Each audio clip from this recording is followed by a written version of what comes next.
Hindi ako naniniwala na wala siyang alam. Meron siyang deniability in a sense na hindi niya talaga alam. Hindi ako naniniwala. Demanda niya si speaker na pinsambuo niya, maniniwala na ako. Ayan.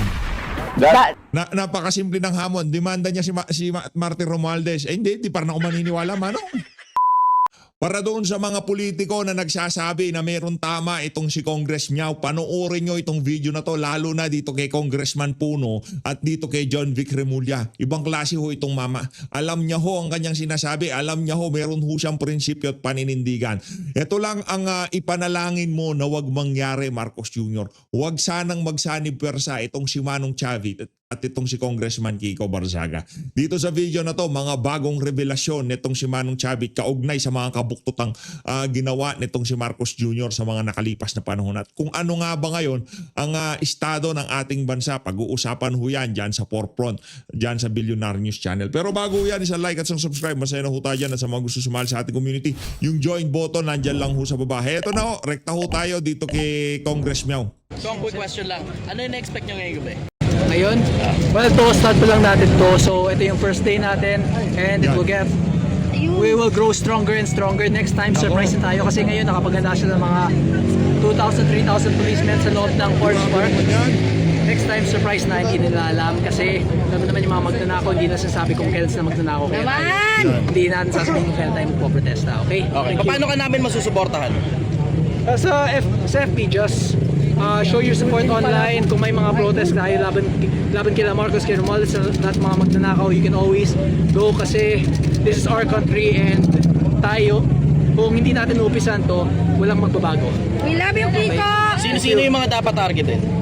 Martin Romualdez and Yes. Martin Romualdez. Grabe, ang gaganda ng mga tanong nitong si Project 1 Million. Ha? Napakagaganda ho ng mga tanong niya kung sino mga dapat targetin, paano natin susuportahan tong si Congressman Kiko Barzaga. I-follow nyo lang ho itong si Congressman Kiko ha, sa kanyang mga social media accounts para updated ho kayo kung magkaroon man ng biglaang pagkilos, pagsugod sa mga bahay ng mga magnanakaw na politiko na yan. Tuloy natin. At si Bongbong Marcos, sila talaga yung pinaka-mastermind ng lahat ng yan. It's impossible na wala silang alam dyan at wala din silang ginagawa laban sa korupsyon. Kaya posibleng pinoprotektahan nila lahat ng mga korupto. Okay. Kung sakaling mapabagsak yung gobyerno, sino ipapalit? Kahit sino, basta wag lang si BBM. Okay. Wag lang sila.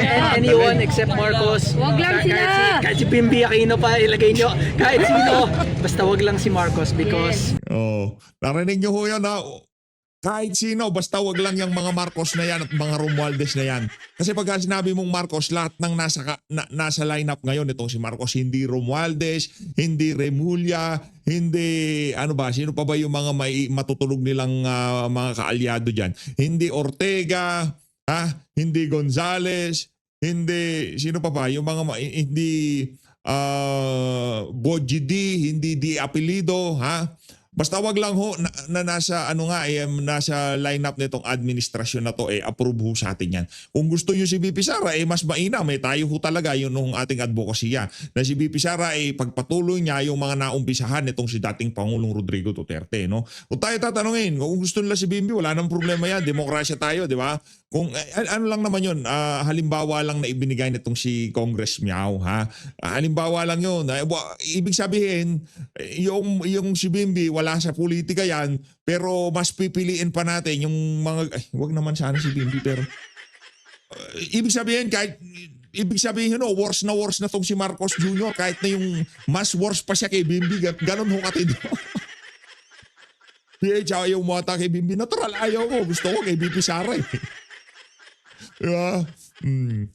anyone, practically everyone can bring a good future for our country except for Bongbong Marcos.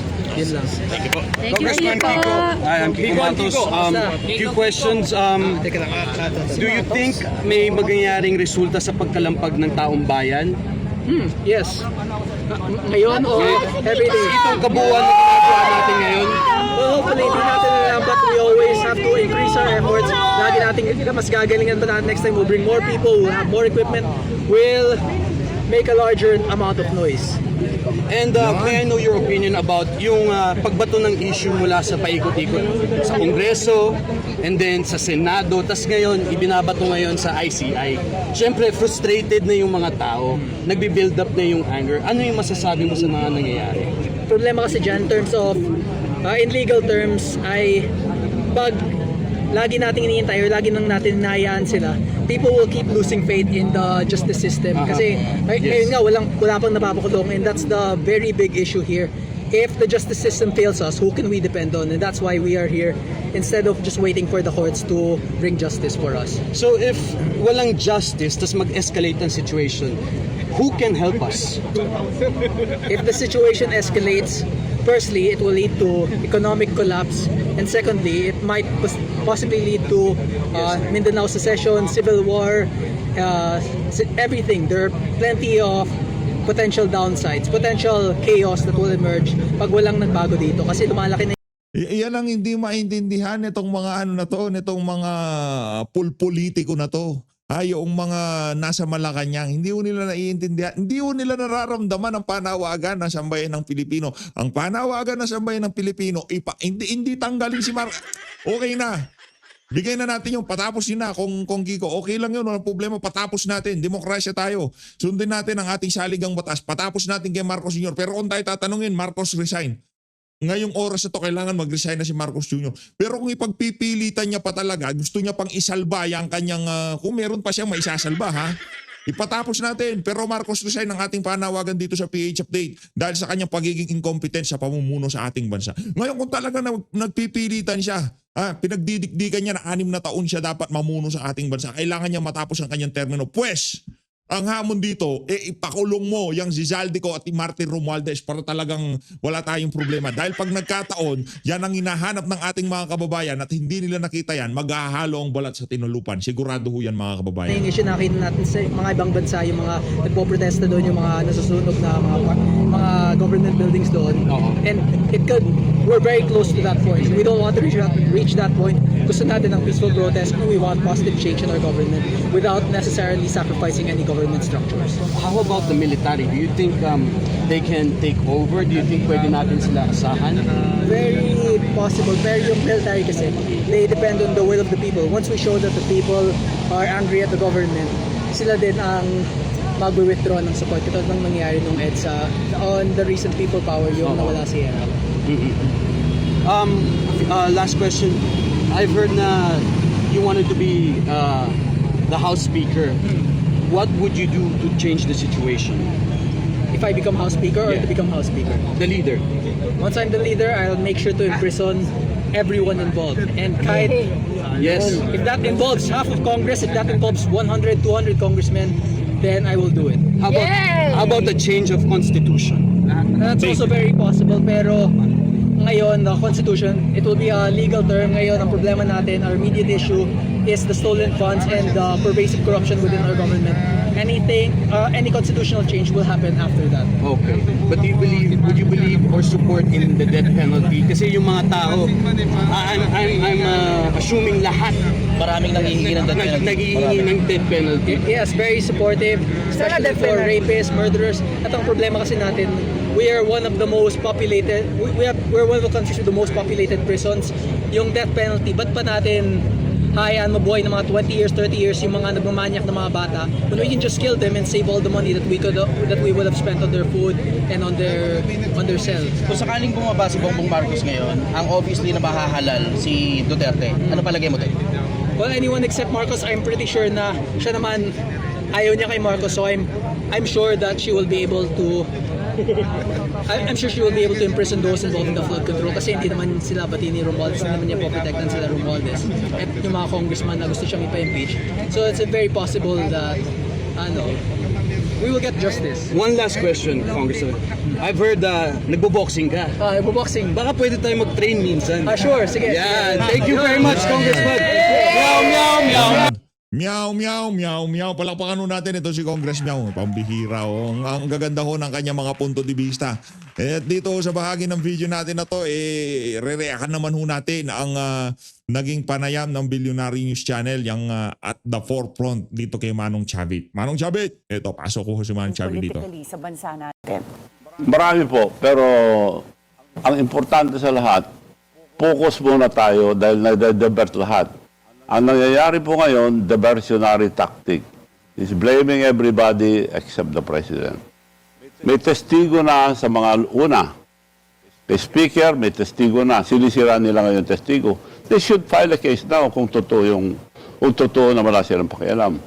Ako, hiningi ko lang, to be a leader, transparency, accountability, honesty, pakita niya na malinis siya, unahin ng Ilocos Norte, then our province, Ilocos Sur.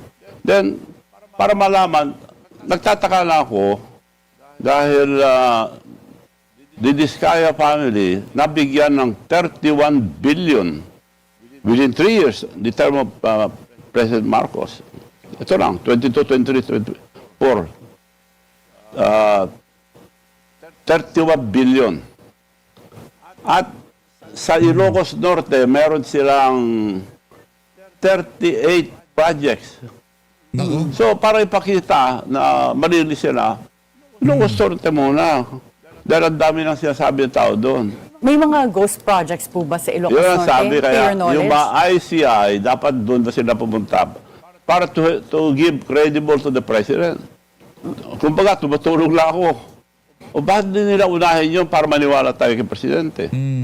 Are you saying na dapat ma-clear din na walang kinalaman si Congressman Sandro Marcos? Yun nga ang sinasabi. Yun na nga sinabi ko. Ang project ni Diskaya all over the country is 31 billion. Ang binigay, 31 billion. Pero meron pong nadiskubre din na kalakaran sa construction dito sa mga contractors na nagpapahiram lang ng lisensya o yung tinatawag nilang royalty. Well, Palagay niyo po whatever ba it is. sa Diskaya na pupunta lahat yan or may royalties din sila? Grabe na nga nangyayari, ghost project na eh. At ito lang panahon ni BBM, 546 billion ang flood control. Half a trillion. Ang napunta kay Diskaya, 31 billion. Paano napunta sa Ilocos Norte? Yun lang, pakita nila na malinis.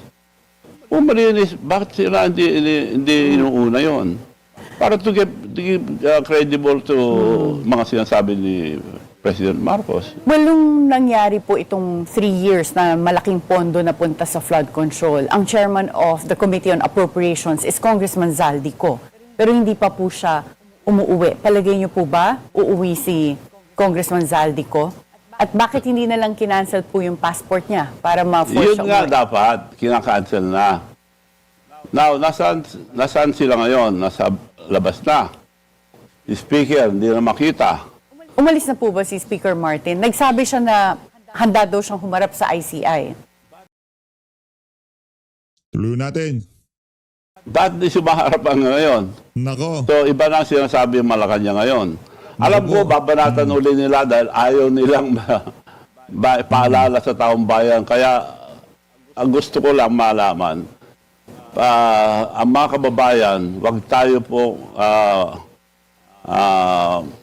maniwala na dinadivert na, binubudol na lang tayo. Huwag na raw flood control. Iba naman. Eh, lahat ng department meron problema eh. Bago matapos lahat yan, wala na sila, matapos na. Ngayon, may ebidensya, demanda nila kung totoo sila. Paalala ko lang mga kaibigan, aking mga kababayan. Ngayon, ibig sabihin ko na ito dahil total, babanatan na naman ako ng hindi totoo. Marami silang pera eh, kaya nagagawa lahat. Pero sinasabi ko na, kung may totoo sa mga sinasabi nila, pakukulong ako. Yan. Now, paalala ko lang, nung inimbita ako ni Senator Amy Marcos to help BBM to be the Vice President, meron akong plano kung gusto nyo, tawagin nyo lahat ng leaders. And you can ask Senator Amy. I will invite them, Manong, but I will use your name because you're the President of the Mayor's League. Okay. Yeah. Ako. Tinawag, dumating naman lahat.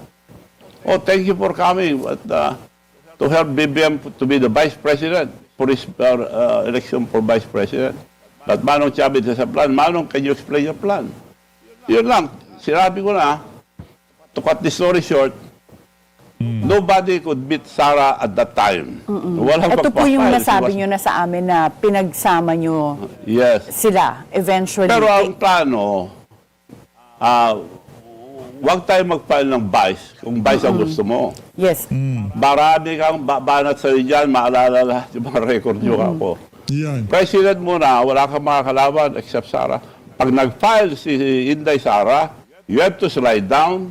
I have the leverage to talk to Sara to be your ikaw vice president.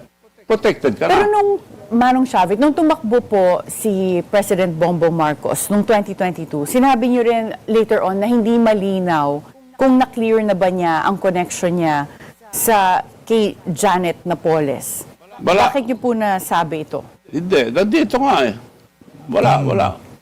Kaya, nung But you mean when hindi I po na-clear? decided to help them, Yeah. What was the connection you were talking about with respect to Janet Napoles? well, when I decided to help them, akala ko lilinisin na yung pangalan ng tatay nila. Nako, Para nabudol. Ha, yan ho talaga. Yan ho talaga. Yan ho ang ano nila eh. Strategiya ho ng mga walang yayan eh. Strategiya ho ni Marcos Jr. yan. Yung tipong okay, lilinisin namin yung nasirang pangalan ng mga Marcos. Itutuloy namin yung mga naumpisahan ni dating Pangulong Rodrigo Duterte. Maraming salamat, Digong. Maraming salamat dyan sa mga ginawa mong kapaki-pakinabang sa sambayan ng Pilipino. Maya-maya, ayun. Pinadala sa dahig Netherlands itong si dating Pangulong Rodrigo Duterte. Napakawalang yaw mga kababayan. Diba? Ganyan ho sila kawalang ya. alala lang ating kababayan, gusto ko lang ipaalala, dahil siguradong babanatan na naman ako, might as well. Dapat lilinisin ang pangalan ng tatay nila. And you're Nakakahiya showing po to ito. us It is this record. Guinness World Record gives Guinness Ferdinand Book of Marcos Record. Sr. Ano po, nakalagay ito, a title for the greatest The robbery greatest of robbery a of government. government. Nakakaya po ito. Kaya akala ko lilinisin na nila. Grabe, the greatest robbery of government, of a government. Ha, nakaano ho yan, nasa Guinness Book of World Record. Ngayon, nagtatanong ho kayo kung magnanakaw to mga Marcos na to. Ayan ho mga kababayan, yan ang titulong ibinigay ho sa kanila ng Guinness. Yung Guinness ho na yan, yung mga pinakamalakas kumain, pinakamalaki ang mga kargada, pinakamalaki ang tenga, pinakamalaki ang mata, pinakamatangkad na tao, pinakamaliit na tao, ganyan ho yan. Pero meron din ho silang kategorya para dito kay Marcos Jr. Pinakamagaling na magnanakaw ng gobyerno. Ipinangalan ho yan kay Imelda Marcos at kay Marcos Jr. Hindi ho ito paninira. Ibig sabihin, ginawa ho yan ng Guinness, meron ho silang sapat na mga ebidensya na talagang magnanakaw yung pamilya na yan. Anak ng Petragrapata. At wag natin kalimutan, naging senador din si BBM, the same, hindi nagbago. He was Nakaw pa rin. na-demanda rin ng plunder. Laki Plunder. sa nakaw eh, no? Ito po yung, so this is what you were talking about, na hindi niya pa na-clear niya yung connection niya with Napoles. And this was Napoles. back in 2016, nagkaroon ng plunder charges Yes. against Si then Napoles, Senator Bongbong Marcos. si Napoles nakulong na. Si Bongbong wala pa. Ano po nangyari sa kaso na to? Hindi ko na rin maalala kung nagkaroon ng plunder against Yes. Senator Bongbong Marcos. Bongbong Marcos sued for plunder over pork barrel scam. Grabe, He uses fake organization para mapadala yung 205 million pork barrel. Grabe. Ano Paalala ko lang to mga kababayan na hindi na nagbago si BBM. Hindi nagbago Akala ko eh, no? lilinisin yung pangalan tatay nila. Hindi, mas malaki pang ginawa. This is the biggest scam. Ghost project na eh. Now, salita, ganito, blaming everybody. Kung wala siyang pakialam, demanda niya yung nandun na. Demanda niya, subukan niya demanda yung pinsan niya. Yan. Damay siya. Kaya ayaw galawin. Sa palagay niyo po, Subukan mong i-demanda yan si Martin Romualdez, damay ka. Di ba? Guinness Book of World Record, Janet Lim Napoles, konektado ho yung mga Marcos na yan, mga kababayan. Ngayon, bakit hindi niya magalaw itong si Martin Romualdez? Alam na this. Sigurado pagka ginalaw niya si Martin Romualdez, pati siya ay madadamay dyan sa skandalo na yan. po ba hindi ever mapapatawag si oo. Speaker Martin sa I don't ICI? think so. Kung sincere sila, patawag nila. Nauna. Pakita nila. Bago nila ako banatan uli. Palagay niyo po ba gagawa ng paraan para maibalik dito si Congressman Zaldico? Aabot ba tayo sa punto na makakancel po yung passport niya pag hindi siya kusang bumalik? Dalawang bagay yan. Pinagtago lang nila. Kung mahuli man, sasabihin nila sila hero. Pero yun nga eh. Sinasabi siya naglabas dahil may maglalabas na dahil talagang hindi na mapigil. Hindi na mapigil. Hindi na Yan o, lagi nating pinopoint out dito sa PH Update. Lagi ho niyang sinasabi na kesyo, naglabas si Marcos Jr., hindi siya ang naglabas. Ang naglabas ho niyan, sambayan ng Pilipino. Extreme pressure kasi sa social media, lumalabas na. 2024. Pagkabanggit niya ng 5,500 flood control, anong nangyari? Lubog ang Pilipinas. Paglipas ng 2 araw, sunod-sunod na bagyo, anong nangyari? Lubog ang Pilipinas. Saan na yung flood control na pinagmamalaki mo? Ngayon, tapos pagkasona niya ng 2025, bibida siya siyang nagbulgar. Mahiya naman kayo. Ang kapal ng mukha mo, Marcos Jr. Figure that time. So, binensyon niya. Flood control, bahiya kayo. Nakalimutan niya kasama.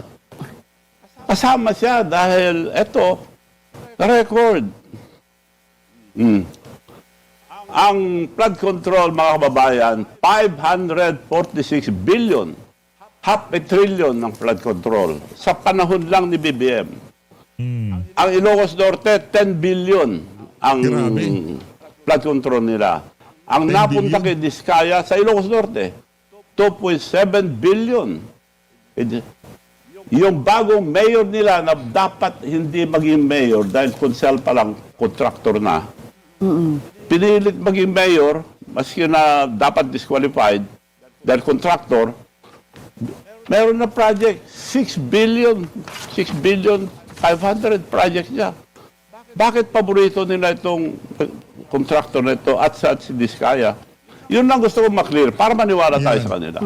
Bakit Yan. po hindi niyo ito ibigay sa Blue Ribbon Committee or sa ICI para po maimbestigahan? Sinabi ko, ICI, wag na kayo lumayo, punta kayo sa Ilocos Norte, dahil Ilocos Sur, kami lahat imbestigahan nyo. Can you confidently Nagagalit say, sila pag sinabi kong Ilocos Norte. Sa Senate, binention lahat yung mga probinsya, number 30 ang Ilocos Norte, sila Diskaya, binention lahat, 29, 31, 22, 33, wala yung number 30. May nalampasan kayo, sabi sa Senate, hinanap, wala. Meron pala, Ilocos Norte. Tapos, nagsara na, wala na. are you saying meron pong effort to cover up when it Yes. comes to Yeah, aliwanag evidence that sa might point to Senate. the President? Sa Senate, binasa lahat ng probinsya except Ilocos Norte. But your son, you have a son po na nasa Congress. Ah, yes. Yeah, sa Ilocos. Can you confidently say na sa son niyo po, sa district niya, walang mga flood control, walang involvement din yung sarili niyo pong anak? Pinaimbestiga ko nga ang aming lalawigan, pinaimbestiga ko. Wala kami flood control. Okay. Maski hindi flood control, imbestigahin nila. We are transparent, wala kami tinatago. So sa 24 senators po ngayon, sino-sino po sa tingin ninyo ang may kinalaman sa mga flood control and infrastructure corruption? Yun nga ang nangyayari ngayon. Pinag-aaway-aaway ng mga senador, mga congressman, nilalaglag lahat ng mga kasama niya just to save himself. Ang ginagawa ang Malacanang ngayon, diversionary tactic, mga kababayan. Huwag tayo pabudol. By the time matapos lahat yung pinagagawa nila na iba-iba na naman, wala na sila. Tatakbo na lang. Focus tayo. May testigo na eh. Demanda nila. Yan. Nandiyan na eh. Demanda Pero meron na nyo. po mga recommendation on cases to be filed. So this would be up to the ombudsman. And ngayon po, kaka-appoint lang ni former DOJ Secretary Boying Remulla as the new ombudsman. Naniniwala po ba kayo na magkakaroon ng mga kaso na padating? Kasi bago siya umupo, sinabi na niya, umunahin niya si Duterte. So may purpose na sila. Sinabi po ba niya yun na Sinabi unahin niya. niya si Duterte? Babalikan niya ang mga kaso ni Duterte. Yun ang unang agenda nila. So, linagay doon para pang ano sa mga para may debate na naman ang hindi mausay si Marcos, si Duterte masama. Mas masama na si Duterte. Ito lang term ni BBM. May nagsabi na kay si Speaker, nadala ang pera doon, nadala sa tabi ng Malacanang, huminto na. Huwag na muna, huwag na lahat. Kung sincere sila para maniwala ang taong bayan, i-demanda nila. Correct. Si Saldi ko, demanda nila. Martin Romualdez, may testigo eh. Hindi po ba kayo naniniwala na fa-filean sila ni Ombudsman Boying Remulla ng mga kaso like si Speaker at si Congressman Zaldico? I dare them to do. Tanggal siya. Palagay niyo tatanggalin po siya pag ginawa niya? Dahil ang appointment niya is 7 years. Opo. Only a revolutionary government could remove them. Pero palagay niyo, hindi po ba magrereklamo ang mga tao pag walang na-file na politiko? Parang yun na ang sinisigaw ng mga tao ngayon. Ayaw na nila ng yung sinasabing maliliit na isda. Naghahanap na sila ng mga Nandiyan na nga politiko that will be accountable. Nandiyan na nga, sinabi na nga. Si Speaker lahat, nagpunta na, may mga testigo na. Si Speaker, sabi ko, ba't di nila demanda? Pinaalis muna. Tapos iba na binibintangan ngayon. Ako, binibintangan ngayon na naman. Kalkalin nila ako, sinasabi ko na, kung meron totoo, pakukulong ako. Ano po ba yung binibintang sa inyo ngayon? Ang dami. Gawa-gawa lang nila. Well, bilang kingmaker, kung sakali man, sino ang tatlong tao na susuportahan niyo po sa 2028 elections? But before you answer this question, we'll have to take a short break. At the Forefront, we'll be right back. Tuloy natin, ito ho yung pinaka-juicy. Sino nga ba ang susuportahan itong si Manong Chavit kung sakaling ngayon na ang 2028 presidential election? Alamin mo natin, Jake. Manong Chavit, bilang kingmaker, kung sakali man, sino po ang tatlong taong susuportahan niyo sa 2028 elections? Wala akong nakikita. Ang ano ko, revolutionary government muna, but civilian, mamili tayo sa mga Supreme Court justices. Sila mamili. Mamuno muna temporary, then we'll have another election. But wag tanggalin yung mga... Ang hirap naman nun. Supreme Court pipili. Naku, mga politiko na yung iba dyan eh. Kita nyo naman mga kababayan, GAA, wala silang galaw.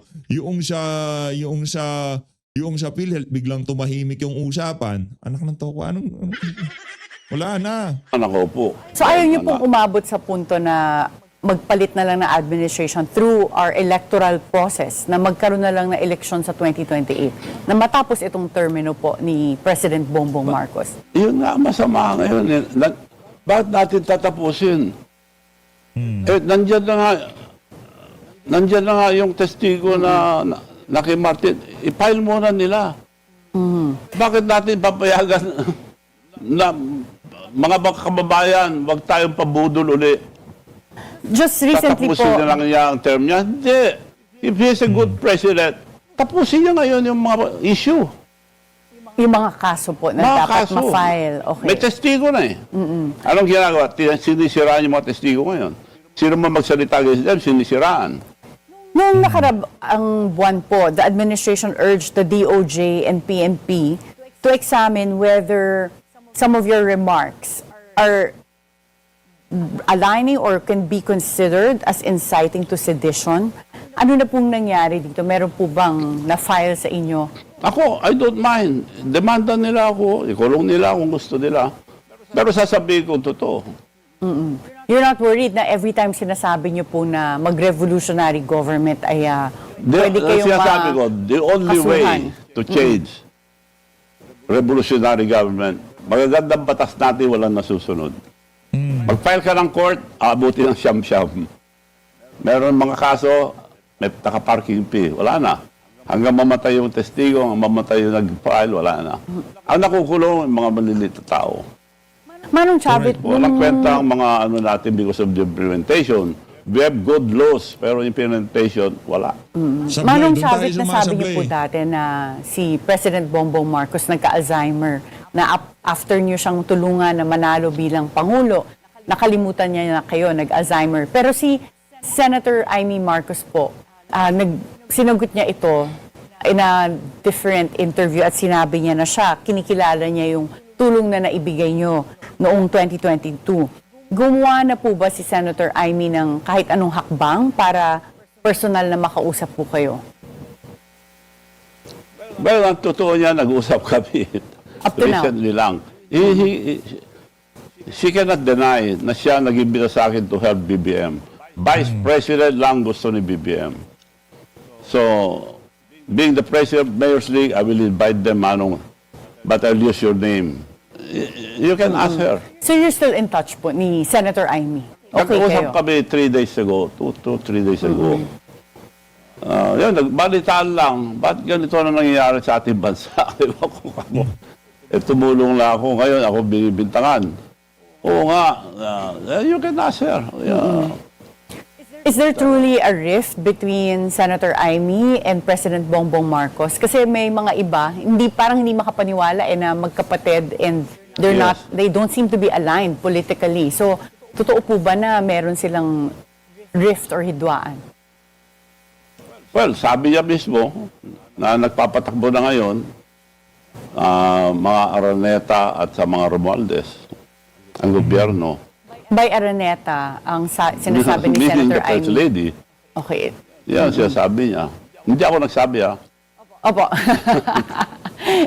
Pero sa tingin mo po ba, in control pa si President Bongbong Marcos ngayon sa administration niya? If you're saying that yun nga yung askuting Senator Yes. Amy na iba ang nagpapatakbo.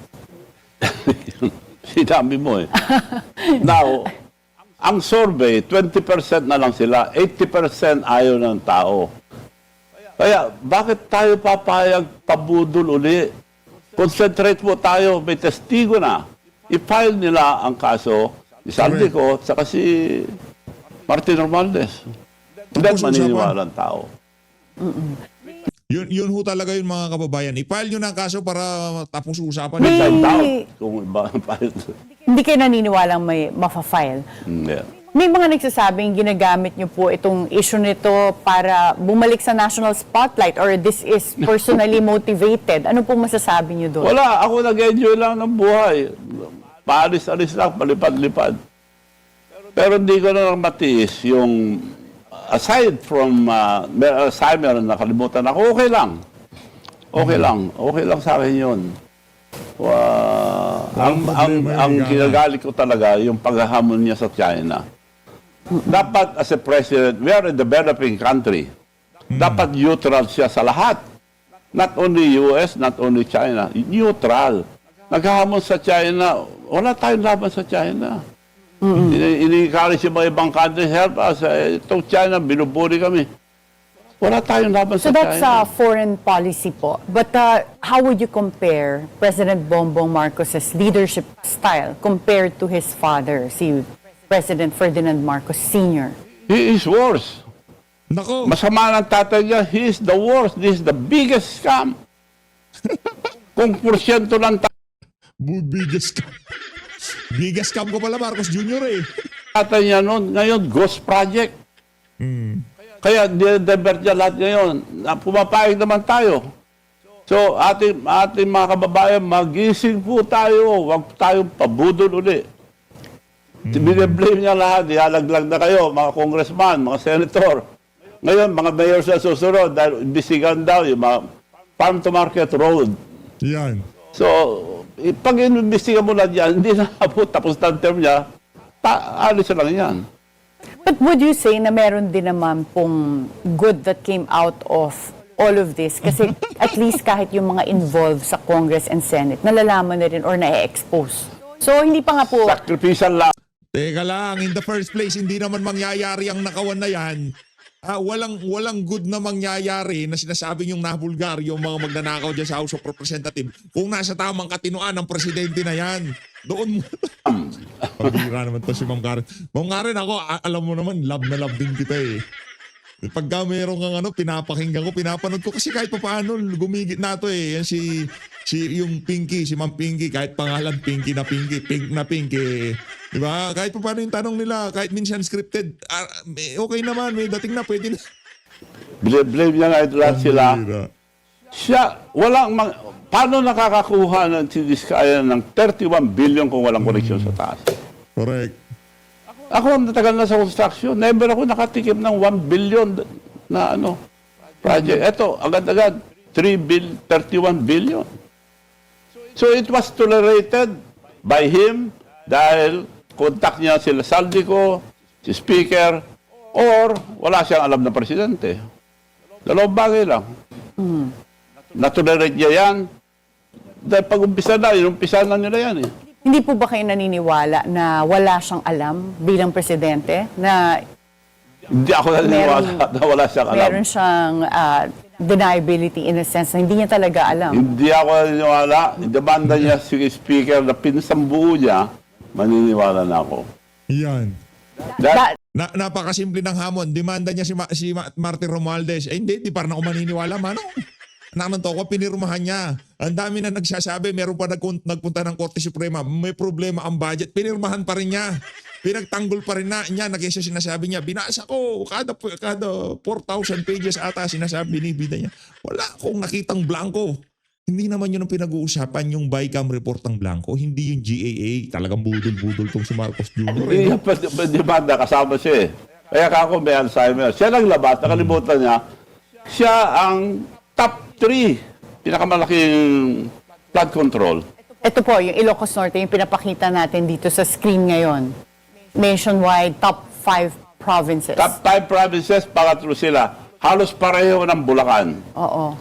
And 10 billion ang napunta sa Ilocos Norte. Ito, kay Diskaya lang. Kay Diskaya lang ito. Sa Ilocos Norte, 2.7. Flood control po ba to? Flood control. Pero nung nag-report po si President Bongbong Marcos, parang hindi ko maalala na kasama ang Ilocos Norte doon sa top Hindi yan siya. provinces. Record, Mr. President, you're the third biggest flood control. 10 billion ang kay Diskaya, sila rin ang third biggest. 2.7 ang Bulacan, 2.3. 2.9 billion. Okay. Manong Chavit, dati po, in the past, nagkaroon kayo ng admission, sinabi ninyo na nagde-deliver din kayo ng weteng proceeds sa mga ibang politicians. Nangyayari pa po ba ito? Hindi ako nagde-deliver sa ibang politician. Kay ERAP lang. Yun lang instruction sa akin. Naya naman ako dahil bago kaibigan ko, pinagawa sa akin. Ayaw ko man. Yan ang kasalanan ko. Ikulong niya ako. Kasalanan ko dahil ginawa ko ito. Inamin ko. Wala ako dyan. Binabalikan nila. Ang unang belta nila sa akin, weteng Lord daw ako. Kung gusto kong weteng, panahon ni GMA, wala ako isang kinuhang weteng. Tanong niyo sa lahat ng may alam ng weteng, mga STL ngayon, wala akong inagaw. Well, Vice President On record. That's Sara on record. was saying, itong flood control, that's only one aspect, pero marami pa daw ibang pinagkakakitaan. Sa iyong knowledge, meron pa po bang mga pinagkakakitaan itong administration when it comes to wetting or other operations? Ang weteng, ginawa ng legal, which is good, para may mapunta sa gobyerno because they cannot stop wetting. Yeah. Pero wala akong kinuha, ulitin ko, wala akong kinuha on record. Panahon ni GMA, I can get as many as I want to. Yeah. You can ask. Well, since we're running out of time, Manong Chavit, ano pong masasabi ninyo to those who might say na nagpapagamit kayo sa mga anti-Marcos groups? Huwag po tayo pabudol. Balik po tayo sa flood control. Ihihinto na raw ang flood control. Yung mga nakita na ron, i-demanda nila, then maniniwala tayo. Ang inihingi ko lang, wag tayong schedule ng rally.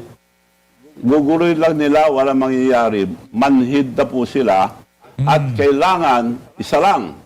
But it should be, mga kabataan, mag-schedule ang Maliwanag ho yan mga kababayan. As always, maraming salamat po sa pagsuporta sa Page Update. Mag-ingat po kayong lahat. Mahal natin ang Pilipinas. Saludo, Manong Chavit. Saludo.